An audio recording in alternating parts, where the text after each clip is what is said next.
Alright, I think we are back. This is... oh, that's an auspicious start.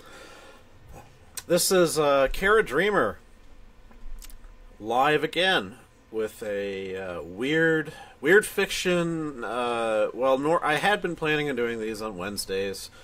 That seemed to fit into my schedule the best, but on account of work and other considerations, I've decided to move my weird fiction reading stuff to Saturday nights, because it was either that or read stuff on like Wednesday afternoon, and honestly, reading a reading a horror story on an afternoon just didn't quite seem to be the ticket to me. So midnight on Saturday, though, that's far more fitting. Anyway, excuse me, gotta suck on a cough drop here for a little second. So I've read a few short works, and now, though, I'm going to try something that I've talked about wanting to make an experiment of with these broadcasts, which is taking a larger work and reading it over the course of a couple of broadcasts. I mean, I was kind of hoping to do that with stuff that was even longer than this, because the story that I'm about to read tonight is a roughly 22,000-word novella, really, not even a short story, called The Willows by Algernon Blackwood, who is one of the most influential weird fiction writers. Blackwood was a major influence on H.P. Lovecraft, who loved the guy and praised him profusely in his essay Supernatural Horror in Literature, which is recommended reading, by the way. Anyway, I've not actually read this, even though I do know a considerable amount about it, because of listening to the H.P. Lovecraft literary podcast. That's Chad Pfeiffer's and Chris Lackey's ongoing podcast on Lovecraft and other weird fiction. They covered this story, and they, by the way, didn't quite like it that much. And their taste is pretty good, but I don't always agree with it. And I have read and liked another famous Blackwood story, The Wendigo, which I thought was really good. So I am going to give this one a chance. Because it's so long, the story has 4 parts, so I'll just divide it very conveniently into reading parts 1 and 2 tonight, and then next week I'll finish with parts 3 and 4. And with that preliminary, I will now start my reading of The Willows by Algernon Blackwood. Part 1. After leaving Vienna, and long before you come to Budapest, the Danube enters a region of singular loneliness and desolation, where its waters spread away on all sides regardless of a main channel, and the country becomes a swamp for miles upon miles, covered by a vast sea of low willow bushes. On the big maps, this deserted area is painted in a fluffy blue, growing fainter in color as it leaves the banks, and across it may be seen in large, straggling letters the word Sumpfe, meaning marshes. In high flood, this great acreage of sand, shingle beds, and willow-grown islands is almost topped by the water. Damn. But in normal seasons, the bushes bend and rustle in the free winds, showing their silver leaves to the sunshine in an ever-moving plain of bewildering beauty. These willows never attain to the dignity of trees. They have no rigid trunks. They remain humble bushes, with rounded tops and soft outline, swaying on slender stems that answer to the least pressure of the wind. Supple as grasses, and so continually shifting that they somehow give the impression that the entire plain is moving and alive. For the wind sends waves rising and falling over the whole surface, waves of leaves instead of waves of water, green swells like the sea, too, until the branches turn and lift, and then silvery white as their underside turns to the sun.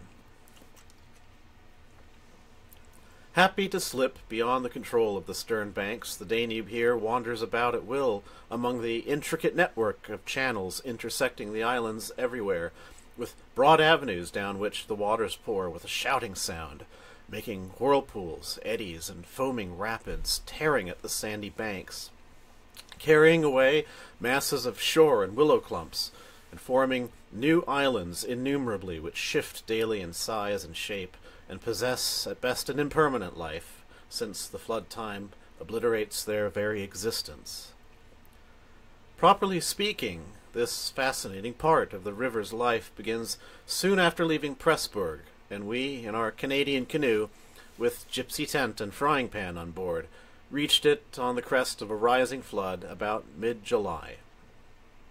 That very same morning, when the sky was reddening before sunrise, we had slipped swiftly through still-sleeping Vienna, leaving it a couple hours later a mere patch of smoke against the blue hills of the Wienerwald on the horizon.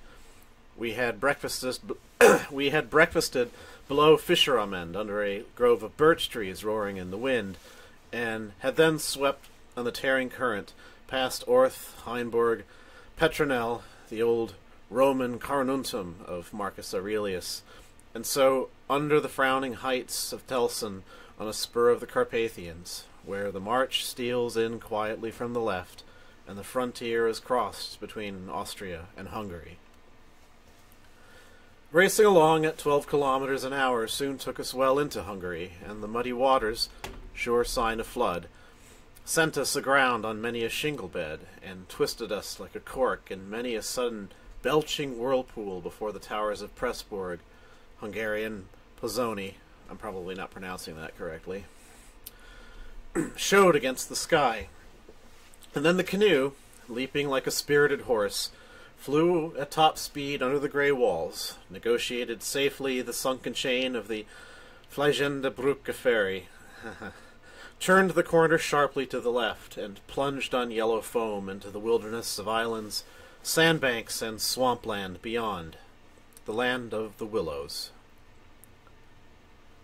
The change came suddenly, as when a series of bioscope pictures snaps down on the streets of a town and shifts without warning into the scenery of lake and forest. We entered the land of desolation on wings, and in less than half an hour there was neither boat nor fishing. Oh God, come on, don't do this to me now.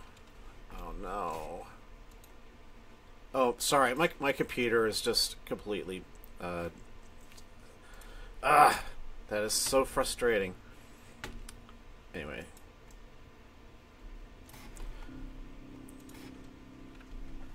Let's see, where was I? Okay. We entered the land of desolation on wings, and in less than half an hour there was neither boat nor fishing hut nor red roof, nor any single sign of human habitation and civilization within sight. The sense of remoteness from the world of humankind, the utter isolation, the fascination of this singular world of willows, winds, and waters, instantly laid its spell upon us both, so that we allowed laughingly to one another that we ought by rights to have held some kind of special passport to admit us, and that we had, somewhat audaciously, come without asking leave into a separate little kingdom of wonder and magic, a kingdom that was reserved for the use of others who had a right to it, with everywhere, unwritten warnings to trespassers for those who had the imagination to discover them. Though still early in the afternoon, the ceaseless buffetings of a most tempestuous wind made us feel weary, and we at once began casting about for a suitable camping ground for the night. But the bewildering character of the islands made landing difficult. The swirling flood carried us inshore and then swept us out again. The willow branches tore our hands as we seized them to stop the canoe, and we pulled many a yard of sandy bank into the water before, at length, we shot with a great sideways blow from the wind into a backwater and managed to beach the bows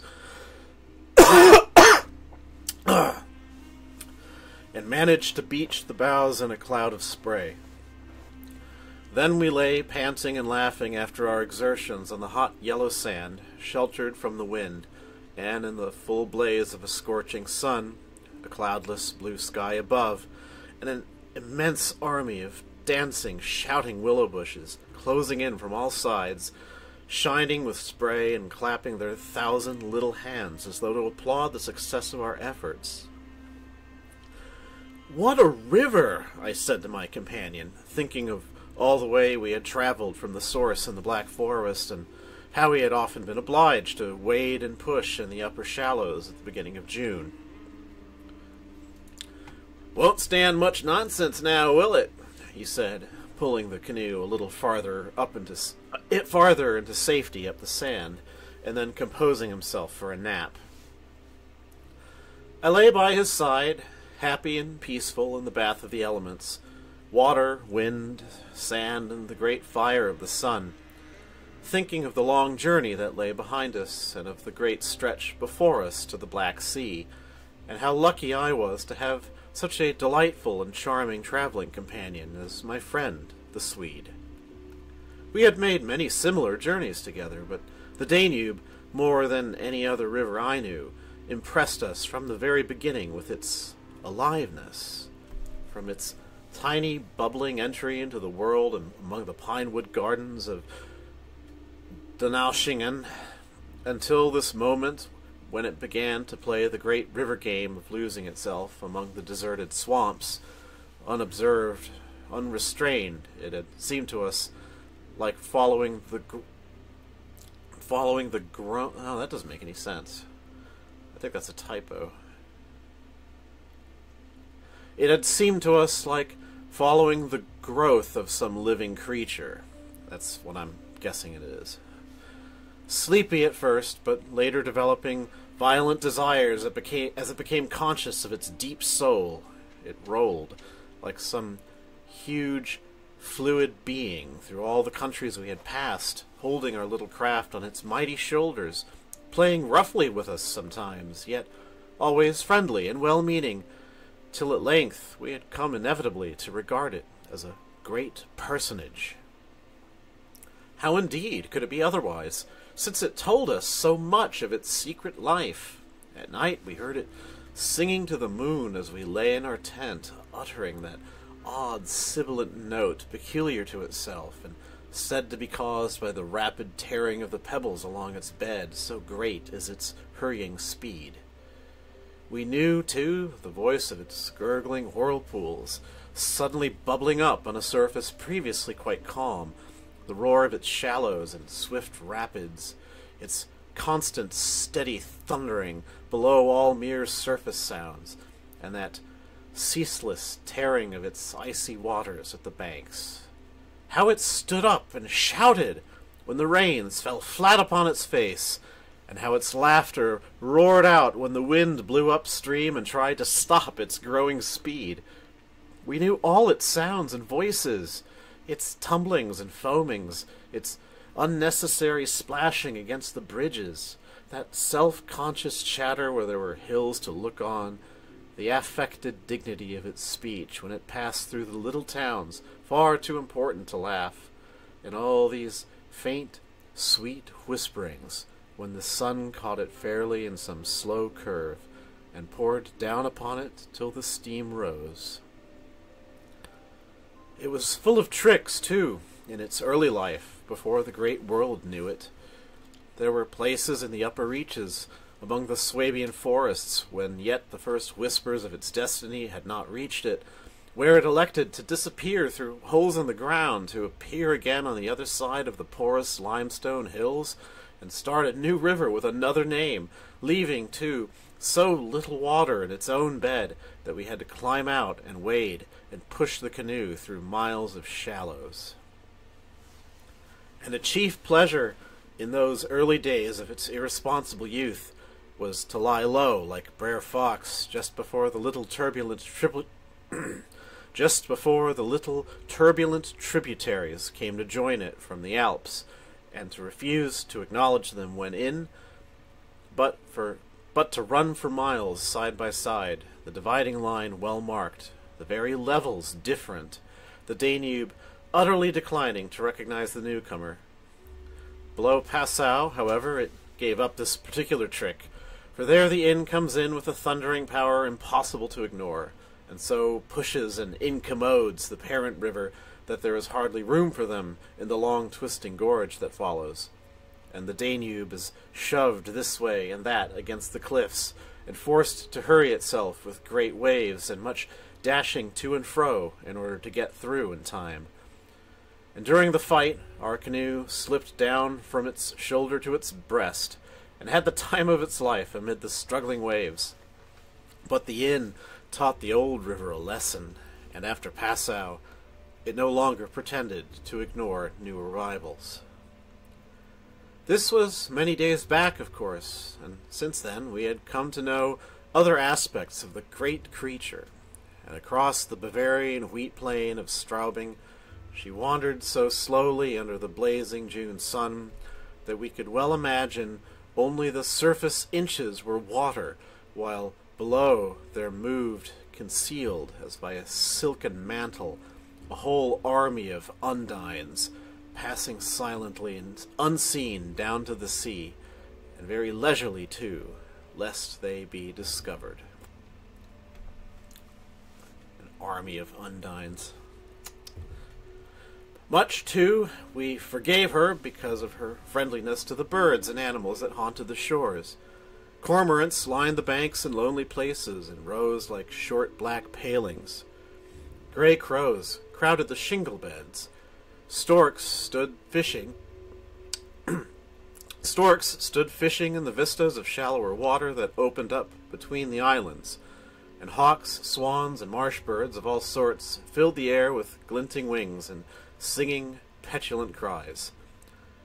It was impossible to feel annoyed with the river's vagaries after seeing a deer leap with a splash into the water at sunrise and swim past the bows of the canoe, and often we saw fawns peering at us from the underbrush, or looked straight into the brown eyes of a stag as we charged full tilt round a corner and entered another reach of the river. Foxes, too, everywhere haunted the banks, tripping daintily amid the driftwood and disappearing so suddenly that it was impossible to see how they managed it. But now, after leaving Pressburg, everything changed a little, and the Danube became more serious. It ceased trifling. It was halfway to the Black Sea, within seeming distance of almost of another... It was halfway to the Black Sea, within seeming distance almost of other, stranger countries where no tricks would be permitted or understood. It became suddenly grown up, and claimed our respect, and even our awe. It broke out into three arms, for one thing, that only met again 100 kilometers farther down, and for a canoe, there were no indications which one was intended to be followed. "If you take a side channel," said the Hungarian officer we met in the Pressburg shop while buying provisions, "you may find yourselves, when the flood subsides, 40 miles from anywhere high and dry, and you may easily starve. There are no people, no farms, no fishermen. I warn you not to continue. The river, too, is still rising, and this wind will increase."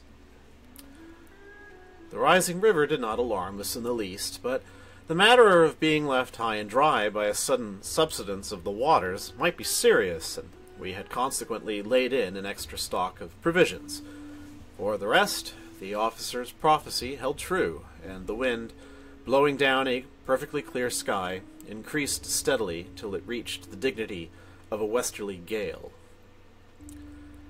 It was earlier than usual when we camped, for the sun was a good hour or two from the horizon, and leaving my friends still asleep on the hot sand, I wandered about in desultory examination of our hotel. The island, I found, was less than an acre in extent, a mere sandy bank, standing some 2 or 3 feet above the level of the river. The far end, pointing into the sunset, was covered with flying spray, which the tremendous wind drove off the crests of the broken waves. It was triangular in shape, with the apex upstream. I stood there for several minutes, watching the impetuous crimson flood bearing down with a shouting roar, dashing in waves against the bank as though to sweep it bodily away, and then swirling by in 2 foaming streams on either side. The ground seemed to shake with the shock and rush, while the furious movement of the willow bushes as the wind poured over them increased the curious illusion that the island itself actually moved. Above, for a mile or two, I could see the great river descending upon me. It was like looking up the slope of a sliding hill, white with foam, and leaping up everywhere to show itself to the sun. The rest of the island was too thickly grown with willows to make walking pleasant, but I made the tour nevertheless. From the lower end, the light, of course, changed, and the river looked dark and angry. Only the backs of the flying waves were visible, streaked with foam, and pushed forcibly by the great puffs of wind that fell upon them from behind. For a short mile it was visible, pouring in and out among the islands, and then disappearing with a huge sweep into the willows, which closed about it like a herd of monstrous antediluvian creatures crowding down to drink. They made me think of gigantic sponge-like growths that sucked the river up into themselves. They caused it to vanish from sight. They herded there, together, in such overpowering numbers. Altogether, it was an impressive scene, with its utter loneliness, its bizarre suggestion, and, as I gazed, long and curiously, a singular emotion began to stir somewhere in the depths of me. Midway in the delight of the wild beauty, there crept, unbidden and explained, a curious feeling of disquietude, almost of alarm. A rising river, perhaps, always suggests something of the ominous. Many of the little islands I saw before me would probably have been swept away by the morning. This resistless, thundering flood of water touched the sense of awe. Yet I was aware that my uneasiness lay deeper far than the emotions of awe and wonder. It was not that I felt, nor had it directly to do with the power of the driving wind, this shouting hurricane that might almost carry up a few acres of willows into the air and scatter them like so much chaff over the landscape. The wind was simply enjoying itself, for nothing rose out of the flat landscape to stop it, and I was conscious of sharing its great game with a kind of pleasurable excitement. Yet this novel emotion had nothing to do with the wind. Indeed, so vague was the sense of distress I experienced that it was impossible to trace it to its source and deal with it accordingly, though I was aware somehow that it had to do with my realization of our utter insignificance before this unrestrained power of the elements about me. The huge grown river had something to do with it, too, a vague, unpleasant idea that we had somehow trifled with these great elemental forces in whose power we lay helpless every hour of the day and night. For here, indeed, they were gigantically at play together, and the sight appealed to the imagination. But my emotion, so far as I could understand it, seemed to attach itself more particularly to the willow bushes, to these acres and acres of willows, crowding so thickly, growing there, swarming everywhere the eye could reach, pressing upon the river as though to suffocate it, standing in dense array, mile after mile, beneath the sky, watching, waiting, listening. And apart quite from the elements, the willows connected themselves subtly with my malaise, attacking the mind insidiously, somehow, by reason of their vast numbers, and contriving in some way or other to represent to the imagination a new and mighty power, a power, moreover, not entirely friendly to us. Great revelations of nature, of course, never failed to impress in one way or another, and I was no stranger to moods of the kind. Mountains overawe and oceans terrify, while the mystery of great forests exercises a spell peculiarly its own. But all these, at one point or another, somewhere link on intimately with human life and human experience. They stir comprehensible, even if alarming, emotions. They tend, on the whole, to exalt.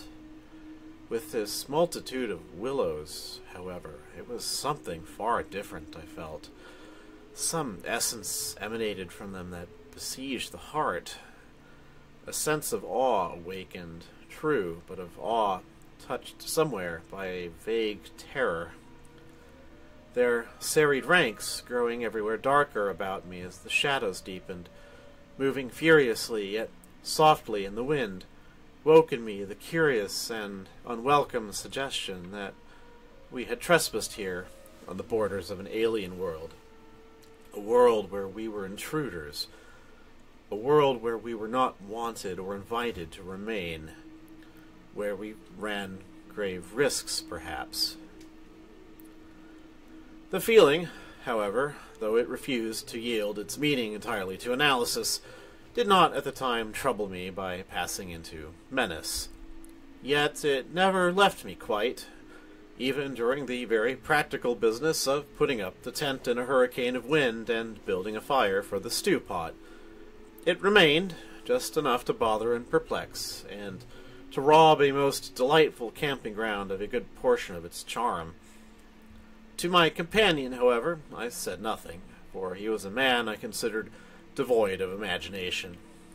In the first place, I could never have explained to him what I meant, and in the second, he would have laughed stupidly at me if I had. There was a slight depression in the center of the island, and here we pitched the tent.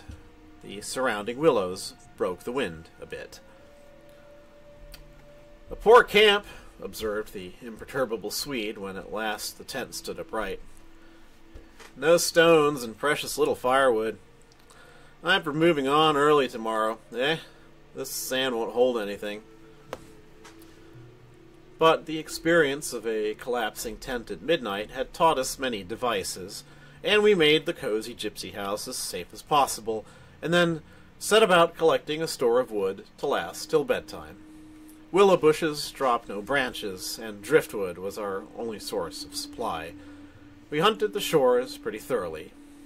Everywhere the banks were crumbling as the rising flood tore at them and carried away great portions with a splash and a gurgle. "The island's much smaller than when we landed," said the accurate Swede. "It won't last long at this rate. We'd better drag the canoe close to the tent, be ready to start at a moment's notice. I shall sleep in my clothes." He was a little distance off, climbing along the bank, and I heard his rather jolly laugh as he spoke. "By Jove!" I heard him call, a moment later, and turned to see what had caused this exclamation. But for the moment he was hidden by the willows, and I could not find him. "What in the world's this?" I heard him cry again, and this time his voice had become serious. I ran up quickly and joined him on the bank. He was looking over the river, pointing at something in the water. "Good heavens! It's a man's body!" he cried excitedly. "Look!" black thing, turning over and over in the foaming waves, swept rapidly past. It kept disappearing and coming up to the surface again. It was about 20 feet from the shore, and just as it was opposite to where we stood, lurched around and looked straight at us. We saw its eyes reflecting the sunset and gleaming an odd yellow as the body turned over. Then it gave a swift, gulping plunge and dived out of sight in a flash. "An otter, by gad!" we exclaimed in the same breath, laughing. It was an otter, alive and out on the hunt, yet it had looked exactly like the body of a drowned man turning helplessly in the current. Far below it came to the surface once again, and we saw its black skin, wet and shining in the sunlight. Then, too, just as we turned back, our arms full of driftwood, another thing happened to recall us to the riverbank. This time it really was a man, and what was more, a man in a boat. Now, a small boat on the Danube was an unusual sight at any time, but here in this deserted region and at flood time, it was so unexpected as to constitute a real event. We stood and stared. Whether it was due to the slanting sunlight or the refraction from the wonderfully illumined water, I cannot say, but whatever the cause, I found it difficult to focus my sight properly on the flying apparition. It seemed, however, to be a man standing upright at a sort of flat-bottomed boat, steering with a long oar, and being carried down the opposite shore at a tremendous pace. He apparently was looking across in our direction, but the distance was too great and the light too uncertain for us to make out very plainly what he was about. It seemed to me that he was gesticulating and making signs at us. His voice came across the water to us, shouting something furiously, but the wind drowned it so that no single word was audible. There was something curious about the whole appearance, man, boat, signs, voice, that made an impression on me out of all proportion to its cause. "He's crossing himself," I cried. "Look, he's making the sign of the cross." "I believe you're right," the Swede said, shading his eyes with his hand and watching the man out of sight. He seemed to be gone in a moment, melting away down there into the sea of willows where the sun caught them in the bend of the river and turned them into a great crimson wall of beauty. Mist, too, had begun to rise, so that the air was hazy. "But what in the world is he doing at nightfall on this flooded river?" I said, half to myself. "Where is he going at such a time, and what did he mean by his signs and shouting? Do you think he wished to warn us about something?" "He saw our smoke and probably thought we were spirits, probably," laughed my companion. "These Hungarians believe in all sorts of rubbish. You remember that shopwoman at Pressburg warning us that no one ever landed here because it belonged to some sort of beings outside man's world? I suppose they believe in fairies and elementals, probably demons too. That peasant in the boat saw people on the islands for the first time in his life," he added after a slight pause. "It scared him, that's all." The Swede's tone of voice was not convincing, and his manner lacked something that was usually there. I noted the change instantly while he talked, though without being able to label it precisely. "If they had enough imagination," I laughed loudly. I remember trying to make as much noise as I could. "They might well people a place like this with the old gods of antiquity.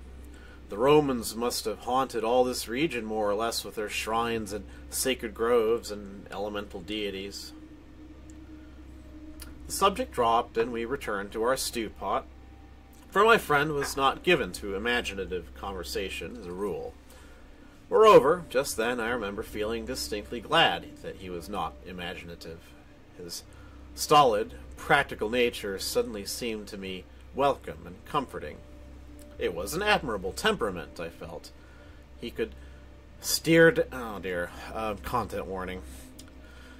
He could steer down rapids like a red Indian, shoot dangerous bridges and whirlpools better than any white man I ever saw in a canoe. Thank you, Mr. Blackwood. He was a grand fellow for an adventurous trip, a tower of strength when untoward things happened. I looked at his strong face and light curly hair as he staggered along under his pile of driftwood, twice the size of mine, and I experienced a feeling of relief. Yes, I was distinctly glad, then, that the Swede was what he was, and that he never made remarks that suggested more than they said. I just realized that wasn't even going. The river is still rising, though, he added, as if following out some thoughts of his own, and dropping his load with a gasp. This island will be under water in 2 days if it goes on. I wish the wind would go down, I said. I don't care a fig for the river.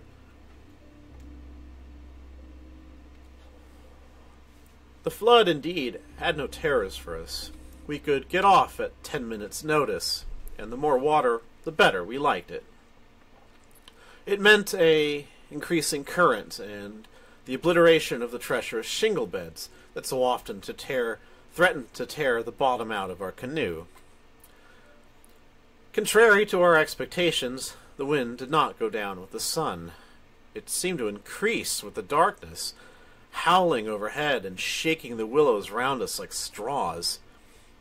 Curious sounds accompanied it sometimes, like the explosion of heavy guns, and it fell upon the water and the island in great flat blows of immense power. It made me think of the sounds a planet must make, could we only hear it, driving along through the space. But the sky kept wholly clear of clouds, and soon after supper the full moon rose up in the east and covered the river and the plain of shouting willows with a light like the day.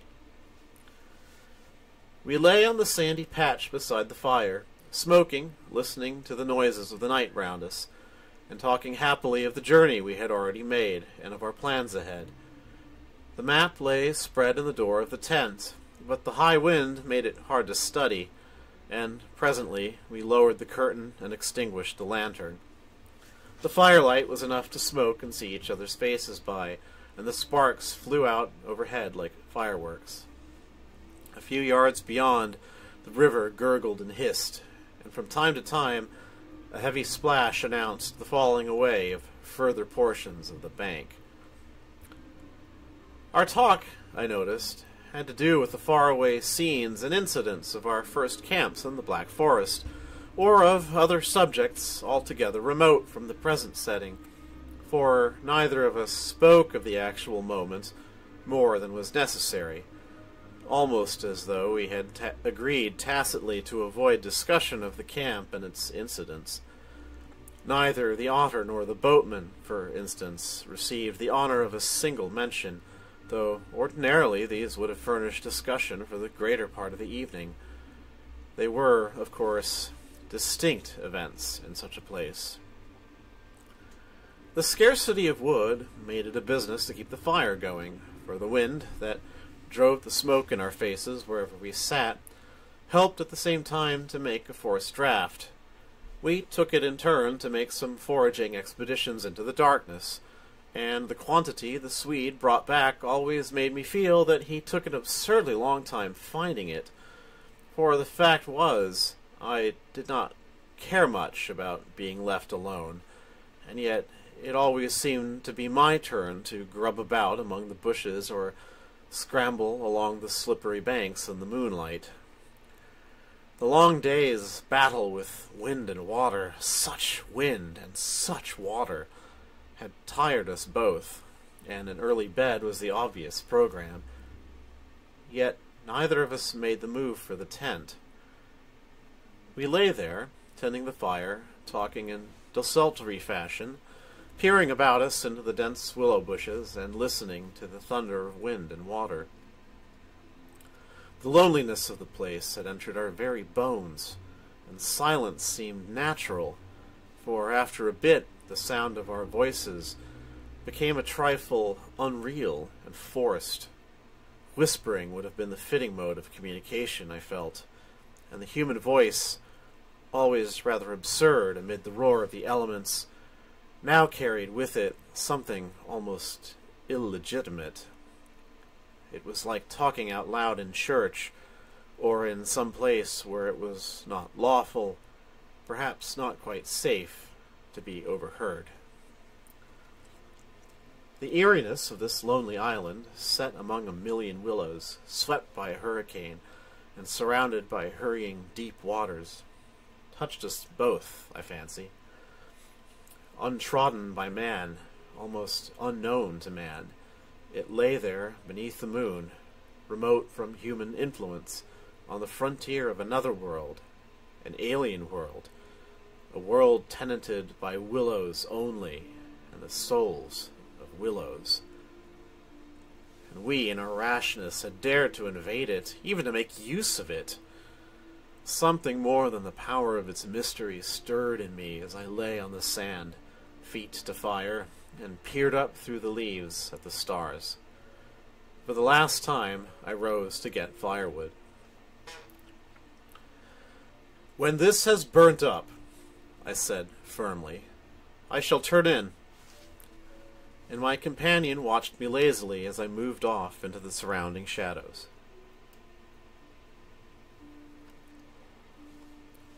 For an unimaginative man, I thought he seemed unusually receptive that night, unusually open to suggestion of things other than sensory. He, too, was touched by the beauty and loneliness of the place. I was not altogether pleased, I remember, to recognize this slight change in him, and instead of immediately collecting sticks, I made my way to the far point of the island where the moonlight on plain and river could be seen to better advantage. The desire to be alone had come suddenly upon me. My former dread returned in force. There was a vague feeling in me I wished to face and probe to the bottom. When I reached the point of sand jutting out among the waves, the spell of the place descended on me with a positive shock. No mere scenery could have produced such an effect. There was something more here, something to alarm. I gazed across the waste of wild waters. I watched the whispering willows. I heard the ceaseless beating of the tireless wind, and one and all, each in its own way, stirred in me the sensation of a strange distress. But the willows especially, forever they went on chattering and talking among themselves, laughing a little, shrilly crying out, sometimes sighing. But what it was they made so much to do about belonged to the secret life of the great plain they inhabited. And it was utterly alien to the world I knew, or to that of the wild yet kindly elements. They made me think of a host of beings from another plane of life, another evolution altogether, perhaps all discussing a mystery known only to themselves. I watched them moving busily together, oddly shaking their big bushy heads, twirling their myriad leaves even when there was no wind. They moved of their own will as though alive, and they touched by some incalculable method my own keen sense of the horrible. There they stood in the moonlight, like a vast army surrounding our camp, shaking their innumerable silver spears defiantly, formed, all ready for an attack. The psychology of places, for some imaginations at least, is very vivid. For the wanderer, especially, camps have their note either of welcome or rejection.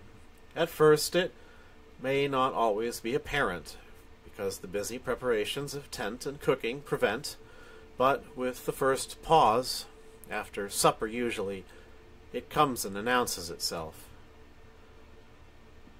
And the note of this willow camp now became unmistakably plain to me.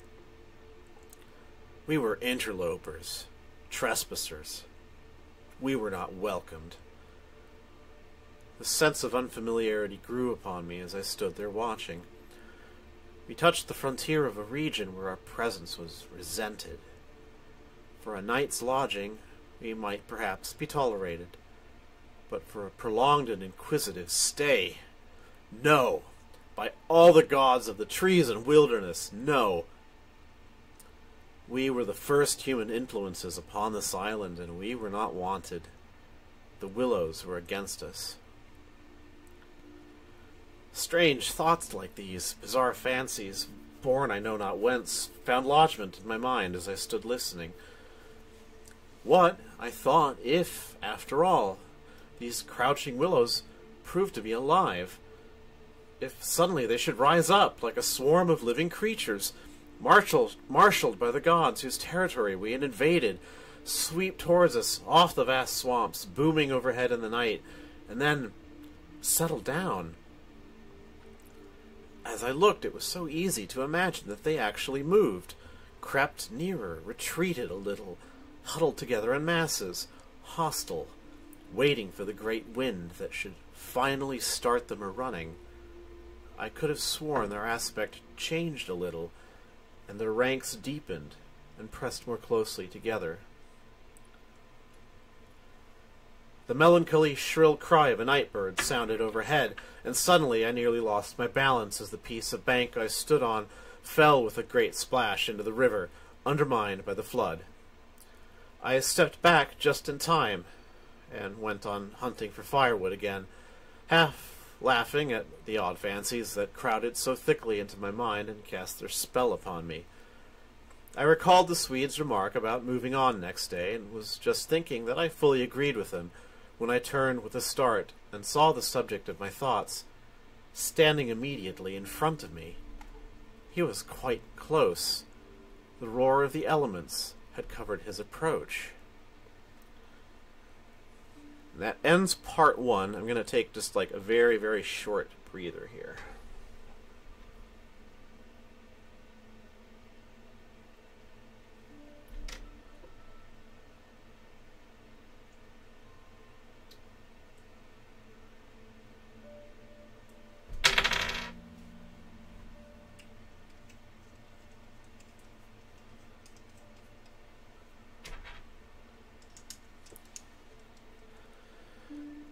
Well,